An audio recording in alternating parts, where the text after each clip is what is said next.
Can you explain how these three things would help Indian producer? The first point है, they would help Indian producer in the following way: better roads for the transportation of raw material and that the product goods. Bigger transportation के, बिगर roads के हम कोई भी production नहीं कर सकते। फिर सेकंड था पावर, मशीनें हैं, जो भी प्रोडक्शन होगा वो किसके थ्रू होगा? पावर के थ्रू होगा। Water for production process and other use, जो भी पैकिंग है, जो भी काम होना है वो सब वाटर से होना है। रॉ मटेरियल, बिगर रॉ मटेरियल के कोई प्रोडक्शन नहीं हो सकता। नेक्स्ट उन्होंने दिया है marketing and information network. When a production is complete, product good are to be sold. This require good marketing and information network. मतलब हम जब कहते हैं कि दूसरी कंट्री का माल भी हमारे मार्केट में अवेलेबल है, तो उसके लिए सबसे बड़ी चीज है नेटवर्क। ठीक है, टेक्नोलॉजी, मतलब मार्केटिंग इतनी पावरफुल होगी क्योंकि कोई भी प्रोडक्शन करने वाला प्रोड्यूसर कभी भी अपनी चीजों को घर में नहीं रखेगा, वो बेचने ही जाएगा। ठीक है, तो इसके लिए मार्केटिंग का और नेटवर्क का की बहुत ज्यादा जरूरत पड़ेगी। उसके बिना कोई भी प्रोडक्शन होगा नहीं, और उसके बाद मार्केटिंग जब तक नहीं होगी तब तक उसको प्रॉफिट नहीं होगा। सेकंड पॉइंट क्या है इसमें? Improvement and modernisation of the technology increase quality of production and reduce their cost. जितनी ज़्यादा नई नई टेक्नोलॉजी का यूज़ करेंगे उतनी ही कॉस्ट भी कम आएगी और प्रोडक्शन भी बढ़ेगा। थर्ड पॉइंट ये है timely availability of credit, reasonable interest rate, encourage entrepreneur to invest in new technology and production method। मतलब टेक्नोलॉजी के लिए उसको पैसा लगेगा, पैसे सारी चीज़ों के लिए उसको पैसे के लिए क्रेडिट की जरूरत होगी, पैसे की जरूरत होगी, वो भी अवेलेबल कराना, तभी जाकर हम क्या कर सकते हैं, अच्छे से प्रोडक्शन कर सकते हैं। ऐसे ही result quality of the production will be increased and price will be decreased। Cost कम आएगी, उतनी कॉस्ट कम आएगी तो उसको प्रॉफिट ज़्यादा होगा, प्रॉफिट ज़्यादा होगा तो वो ज़्यादा से ज़्यादा प्रोडक्शन करेगा। And the small producer will compete better in the market.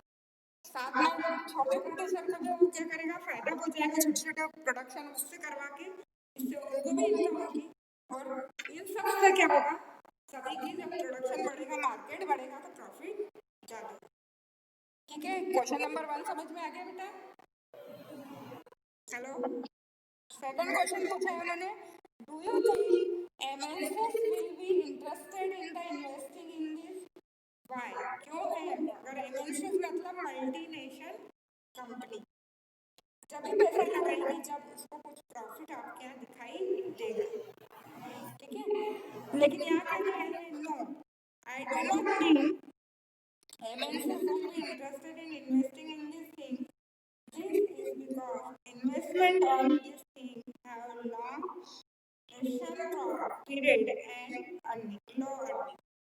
मतलब क्या मतलब बताया है उसने कि उसको अगर वो करती है, कर तो सकती है, लेकिन करना इसलिए नहीं चाहेगी क्योंकि उसको इसके लिए बहुत ज़्यादा टाइम लग जाएगा, और जिस चीज़ों में उनको ज़्यादा टाइम लगता है उसमें उनको अर्निंग कम होती है, इसलिए वो कभी भी इस पर इन्वेस्ट करना नहीं चाहिए।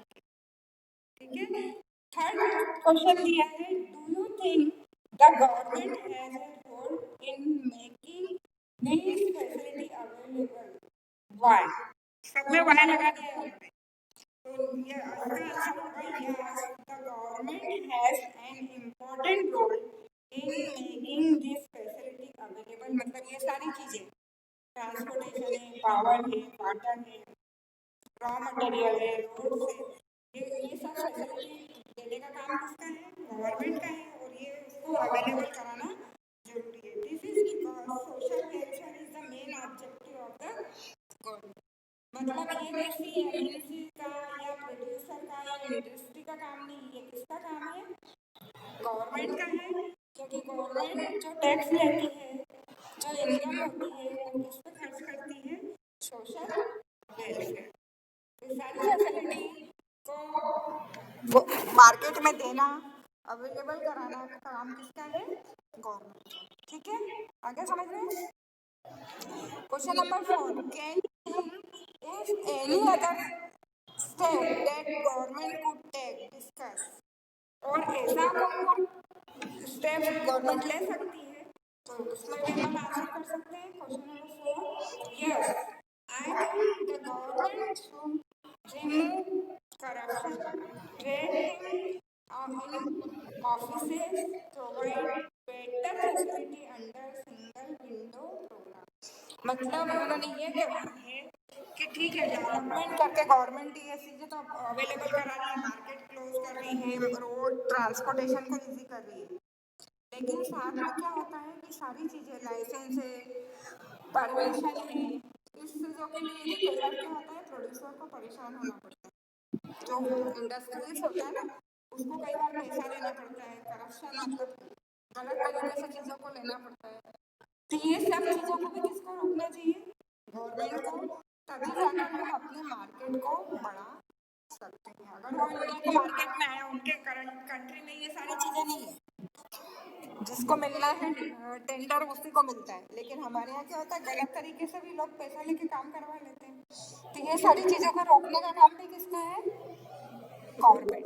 और गवर्नमेंट को इस पे काम करना चाहिए। ठीक है, ये सारे क्वेश्चन अपन ने आंसर दे दिए। 4 क्वेश्चन के आंसर हो गए इसमें। ओके, अब पेज नंबर 70 का भी एक देखिए। पेज नंबर 70 पर दिए exercise. In what way has competition affect worker, Indian experts and foreign MNCs in the garment industry? किसके लिए बात करी है उन्होंने इस क्वेश्चन में? किसके लिए करी है? हाँ, वर्कर्स के लिए। और कौन कौन से वर्कर्स? कौन से वर्कर? कंपटीशन सब अफेक्ट हो गए। देखिए आंसर में देखो, competition has affect worker, Indian exporter and foreign MNCs is the following way. Workers सबसे बड़ी किसके लिए करी है? वर्कर्स के लिए। फर्स्ट पॉइंट दिया है, their job no longer source their new work on the temporary basis. मतलब सबसे पहली चीज की ये लोग क्या करते हैं कि कभी भी उनको परमानेंटली काम पे नहीं रखते। ठीक है, टेम्परेरी जब जरूरत होती है तब काम पे लगा लेते हैं, बाकी टाइम उनको अनएम्प्लॉयड कर देते हैं। सेकंड है, they have to put in very long working hours. काम भी इतना ज्यादा लेते हैं कि उनका टाइम भी ज्यादा होता है। They have to work night shift and regular basis during the peak season. जब उनका सीजन होता है, जब उनको जरूरत होती है, बहुत लंबे टाइम तक काम करवा लेते हैं और फिर बाकी टाइम में उनको फ्री कर देते हैं। नेक्स्ट देखो,